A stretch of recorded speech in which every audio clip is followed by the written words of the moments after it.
Underground पानी की line है वो मेंटेन करते हैं, वैसे ही केबल मेंटेन करते हैं, तो थोड़ा टाइम लगता है। कोशिश यही करेंगे कि एक दूसरे के साथ में रहकर हम हो सके उतना डैमेजेस कम करें, तो आपको भी इतना ही एडवांटेज मिलेगा और कस्टमर को भी इतना ही एडवांटेज मिलेगा। हम साथ में काम करेंगे। Thank you. काफी बार ऐसा होता होगा, ऐसा नहीं है कि नहीं होता, काफी लोगों को ऐसा लगता होगा, काफी बार ऐसा लगता है इनको बताना हमारा काम रोक दे। હવે પ્રોગ્રામ પતે પછી એક લાઇટિંગ પ્રોગ્રામ રાખેલો છે,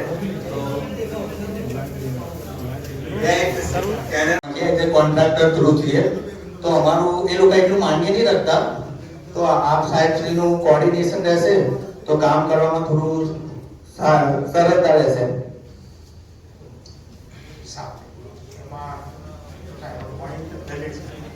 એટલે જ્યાં તમને તકલીફ પડે આકાશભાઈ, જ્યાં તમને તકલીફ પડે ત્યાં તમારે એકવાર બી વિચારવાનું નથી, તમારે સીધું સાહેબને કહેવાનું સાહેબ અહીંયા તકલીફ છે.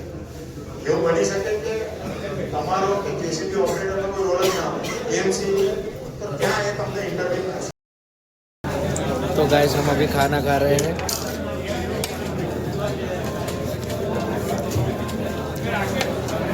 कोरन के तरफ से न्योता था